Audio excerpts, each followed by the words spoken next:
Assalamualaikum warahmatullahi wabarakatuh. Saya memiliki pertama dari kelas PRF. Di sini saya akan menjelaskan materi tentang ruang lingkup komunikasi persuasif. Pengertian komunikasi. Edward de Pari mengemukakan pendapatnya bahwa komunikasi adalah penyampaian gagasan, harapan, dan pesan yang disampaikan melalui lambang tertentu, mengandung arti dilakukan oleh penyampai pesan ditunjuk kepada penerima pesan. Dari pendapat tersebut disimpulkan bahwa komunikasi merupakan proses penyampaian suatu informasi, baik berupa pesan, simbol, ide, atau gagasan yang dilakukan oleh komunikator atau pengirim pesan kepada komunikan atau penerima pesan.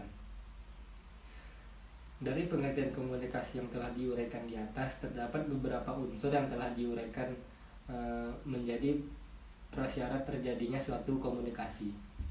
Yang pertama ada sumber.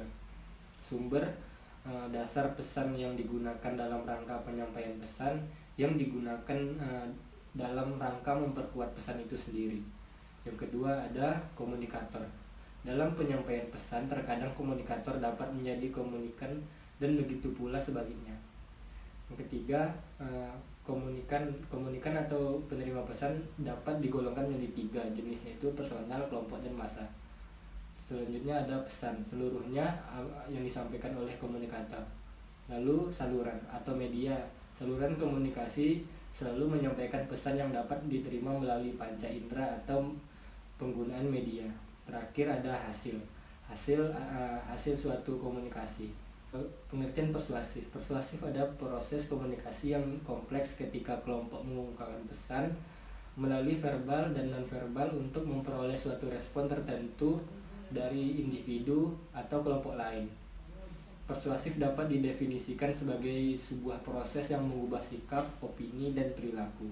Karena persuasif menjadi suatu proses, maka persuasif akan berhasil jika dipengaruhi oleh faktor-faktor yang berkaitan dengan seluruh komponen komunikasi, mulai dari komunikator, pesan, saluran, hingga komunikan.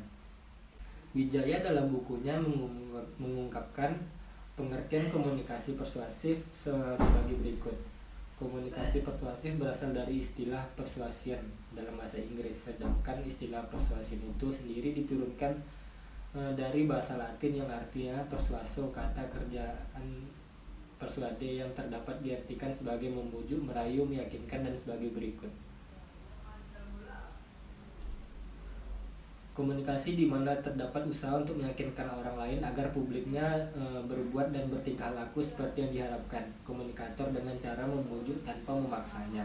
Dalam buku Cangara terdapat beberapa faktor yang mempengaruhi keefektifan komunikasi persuasif, yaitu sebagai berikut. Kejelasan suatu tujuan komunikasi persuasif ialah untuk mengubah sikap, pendapat, atau perilaku sasaran persuasif atau komunikasi. Memikirkan secara cermat orang yang dihadapi sasaran persuasif atau komunikan memiliki berbagai keragaman yang cukup kompleks. Keragaman tersebut dapat dilihat dari karakteristik demografis, jenis kelamin, level pekerjaan, suku bangsa, hingga gaya hidup. Memiliki strategi komunikasi yang tepat. Strategi komunikasi persuasif merupakan panduan antara perencanaan komunikasi persuasif dengan manajemen komunikasi. Ruang lingkup kajian ilmu komunikasi persuasif meliputi sumber pesan, saluran, media, terima efek, umpan balik, dan konteks situasional.